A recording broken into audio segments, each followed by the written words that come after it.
مفتی صاحب اگر کوئی بندہ خود کو کسی فرقے کا نہ کہے مسلمان کہے تو کیا یہ صحیح ہے؟ بالکل صحیح ہے، لیکن جب پریکٹیکل لائف ہوگی تو کسی نہ کسی کو فالو کرے گا. وہ کچھ باتیں بولنے کی حد تک بہت اچھی ہوتی ہیں، پریکٹیکل لائف میں ان کی کوئی ویلیو نہیں ہوتی. مثال کے طور پر جب آپ رشتہ لینے کے لیے گئے، لڑکی والوں نے پوچھا کہ آپ مسلمان ہیں؟ ہاں جی میں مسلمان ہوں. کون سا فرقہ ہے آپ کا؟ آپ نے کہا کہ میرا کوئی فرقہ نہیں، میں فرقوں میں بلیو ہی نہیں کرتا. تو کہیں گے بیٹا پھر آپ یہ بتاؤ کہ آپ نماز پڑھنے کے لیے امام بارگاہ میں جاتے ہو یا مسجد میں جاتے ہو؟ انکل میں مسجد میں جاتا ہوں. تو بیٹا اس کا مطلب سنی ہو نا پھر آپ. نہیں میں سنی نہیں ہوں، میں فرقوں میں بلیو نہیں کرتا. بیٹا جو مسجد میں جاتا ہے اسی کو سنی کہا جاتا ہے، جو امام بارگاہ جاتا ہے اس کو شیعہ کہا جاتا ہے. اچھا جب آپ مسجد میں جاتے ہو تو آپ ہری پگڑی پہنتے ہو یا جو پگڑی سمجھ میں آ جائے وہ پہنتے ہو؟ میلاد مناتے ہو؟ 12 ربیع الاول پہ لائٹیں لگاتے ہو یا نہیں لگاتے؟ انکل میں لائٹیں وائٹیں نہیں لگاتا اور میں یہ چیزیں نہیں کرتا. تو بیٹا اسی کو دیوبندی کہا جاتا ہے.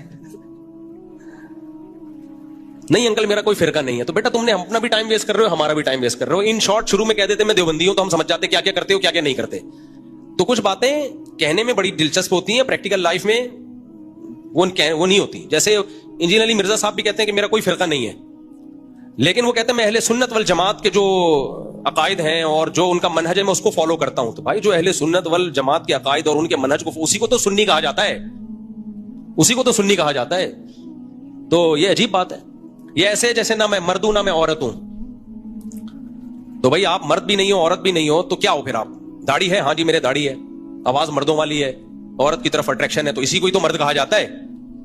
تو ایسے ہی میرے بھائی اسلام میں فرقہ واریت اچھی چیز نہیں ہے، لیکن فرقے مسلمانوں میں ہیں. یہ گراؤنڈ ریئلٹی ہے، اس کا آپ انکار نہیں کر سکتے. یہ کہہ سکتے ہیں کہ فرقے ہونے نہیں چاہیے، کاش نہ ہوتے، ہم سب ایک ہوتے تو بہت اچھا ہے، بہت اچھا ہوتا. کاش میری قسمت میں ہوتا، میں خریدتا ایک کھوتا. کبھی تو سوار ہوتا کبھی میں سوار ہوتا، لیکن پیسے نہیں ہے تو میں گدھا خرید نہیں سکتا. تو کاش یہ فرقے نہ ہوتے، سارے مسلمان ایک ہوتے، حج بھی سب کا، کعبہ بھی ایک، قرآن بھی ایک، نبی بھی ایک.